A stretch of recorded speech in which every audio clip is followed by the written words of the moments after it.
പ്രിയ സുഹൃത്തുക്കളെ നമസ്കാരം. നമ്മളെ പിണറായി വിജയൻ സർക്കാർ ഇറങ്ങി കഴിഞ്ഞപ്പോൾ രാഷ്ട്രീയമായിട്ട് വലിയ വീഡിയോ ഒന്നും ഇടാറ് പതിവില്ലായിരുന്നു. കാര്യം ഒഴിഞ്ഞുപോയ സർക്കാരിനെ പിന്നെയും കുറ്റപ്പെടുത്തുന്ന കാര്യമില്ല. പുതിയ സർക്കാർ വന്ന് അവരെ കുറ്റപ്പെടുത്താനുള്ള സമയമായില്ല. അപ്പം അത് കാരണം പറയാതിരിക്കുകയായിരുന്നു. അപ്പോൾ ഇന്നിപ്പോൾ നമ്മുടെ ഓണമൊക്കെ കഴിഞ്ഞു. ഇപ്പോഴത്തെ ഒരു പ്രശ്നമെന്ന് പറഞ്ഞു കഴിഞ്ഞാൽ പ്രതിപക്ഷ ഉപനേതാവ് ഇതൊരു വലിയ ഉള്ള ഒരു പദവിയൊന്നുമല്ല. പ്രതിപക്ഷ നേതാവില്ലാത്തപ്പം അതിനെ അവിടുത്തെ കാര്യങ്ങൾ നിയന്ത്രിക്കുന്ന ഒരു വ്യക്തി എന്നുള്ള കാര്യമേ ഉള്ളൂ. അല്ലാതെ വേറെ കാര്യം പിന്നെ പുള്ളിക്ക് അവിടെ മുറി കിട്ടും, ഇതേ ഉള്ളൂ. ഇതിനെ ചൊല്ലി ആണിപ്പം CPIയും CPMുമായിട്ട് ആകെ പണ്ടേ ദുർബല പിന്നെ ഗർഭിണി എന്ന് പറഞ്ഞ പോലെ ഇപ്പം അതുപോലിരിക്കുന്ന ഒരു സന്ദർഭത്തിലാണ് ഇവർ തമ്മിൽ ഈ ഒരു ചെറിയ പ്രശ്നത്തിന് വേണ്ടി വഴക്കുണ്ടാക്കുന്നത്. ഇത് തീർച്ചയായിട്ടും ഈ UDFനെ സഹായിക്കാൻ ഉതകത്തുള്ളൂ. കാര്യം UDF ഭരിക്കുന്നുണ്ട്, അവരെ എങ്ങനെങ്കിലും നിർത്തേണ്ടതൊക്കെ നമ്മുടെ കടമയാണ്.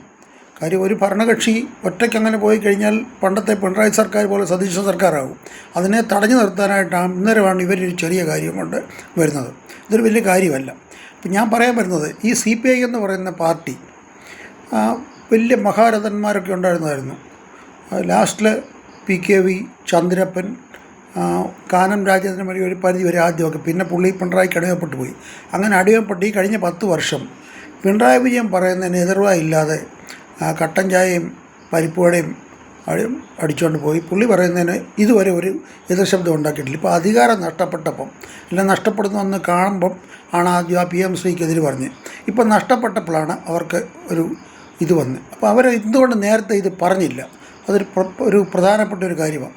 ഈ പിണറായി വിജയനെതിരെ അവർ നേരത്തെ ചന്ദ്രപ്പനൊക്കെ ആയിരുന്നു പറയുമായിരുന്നു. ഇതുവരെ അവർ മിണ്ടിയില്ലായിരുന്നു. അത് അവരുടെ ഒരു പോരായ്മ തന്നെയാണ്.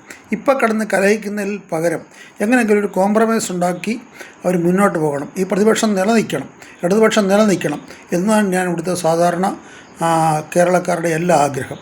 ഓക്കെ, ഇത്രയും പറഞ്ഞുകൊണ്ട് അവസാനിപ്പിക്കുന്നു. ഗുഡ് നൈറ്റ്, ജയ് ഹിന്ദ്.